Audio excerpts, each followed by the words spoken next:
I find it challenging to pray all 5 times a day because I haven't disclosed my reversion to my family due to their strong anti-Muslim views. As a long-term pre-medical student, I'm usually only alone at home during the times for Dhuhr and Asr prayers. After my parents' work hours, they are always around, which makes it difficult to pray without drawing attention. I'm concerned that if they discover me praying, it could lead to serious consequences. Could you please provide advice on how I can manage my prayers? As far as prayers are concerned, for an adult Muslim, it is compulsory that he should pray all 5 times salah. There is no excuse. He cannot miss. For a male Muslim, irrespective whether he's sick or going to war, there is no excuse. He cannot miss under any circumstances. For the Muslim woman, the only 2 exceptions is that if they are undergoing menstrual cycle or the postpartum period after the childbirth, these are the only 2 occasions where they need not pray. Otherwise, they always have to pray. There is no excuse whatsoever under any circumstances besides these 2 for a Muslimah or for a Muslim to miss the salah. But as the beloved Prophet said, that you should choose the easy path, and Allah does not lay a burden on you greater than you can bear. So for salah, of course, you have to choose a clean place to pray salah. You have to be in wudu and face the direction of the Qibla and offer your salah. But if you are sick, there are verses in the Quran that if you're on the battlefield, that you have to pray, whether you're moving, whether you're on a camel back, or if you're sick, you can pray while lying down or while sitting. So there are concessions given, that if you have a problem in the knee, you can pray while sitting on the chair. If you're sick, you can even pray while lying on your sides or lying on your back. If you have problem, you can even pray with just indications. Suppose you're imprisoned or your hands are tied, you can yet pray only with indications. But prayer is fard. As far as your condition is concerned, that you are a revert Muslimah of the age of 18 and your parents don't know that you have reverted, and you're afraid that if they see you praying there will be problem, then they are anti-Islamic, the anti-Muslims, that will create a lot of problems for you. So of course there are various considerations given in Islam. For example, you can also join your prayer. You can join your Zuhr and Asr Salah. You can join your Maghrib and Isha Salah. And if, as you mentioned, that you can only freely offer the Dhuhr and Asr prayers and the other prayers are difficult, they may watch you.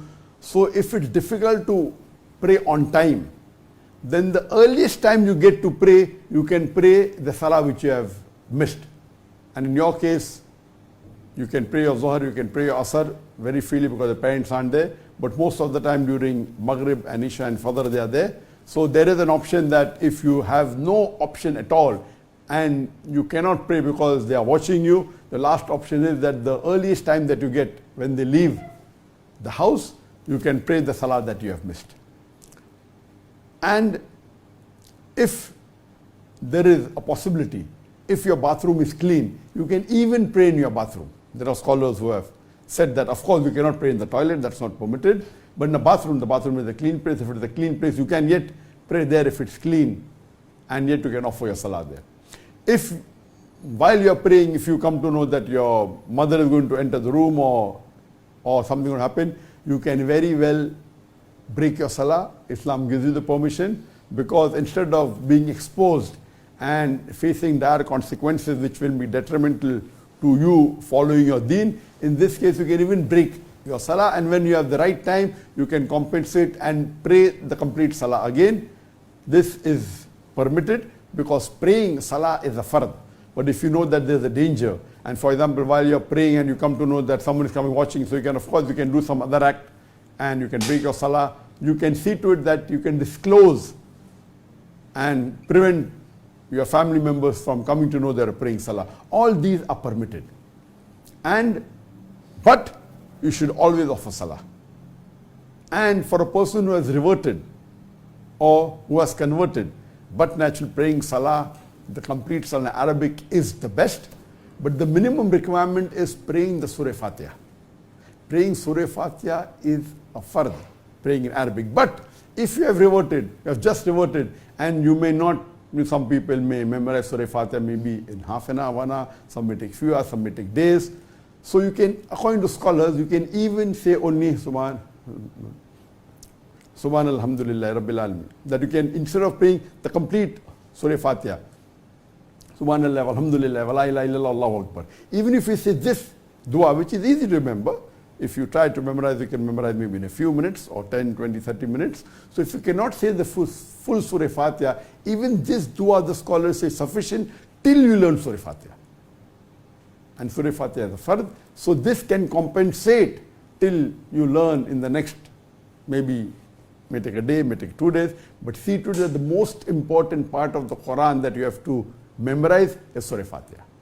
And then of course, the other thing is not a fard, but you can, Allahu Akbar is very easy. Then what you say in the ruku or the suj, Subhana bin Azim, Subhana bin Ala, and Assalamu alaikum wa rahmatullah, Assalamu alaikum wa rahmatullah. These are a few things which are very easy to remember. And with this also you can complete your salah. You can do the dua in your own language also if you don't know Arabic or don't know the dua. But make it a point that you learn all the Arabic, the minimum that you can, you should learn. So actually, basically, if you're a new Muslim, to start offering salah, you can even memorize in half an hour the small things which I mentioned. And you can start offering salah and it will be accepted.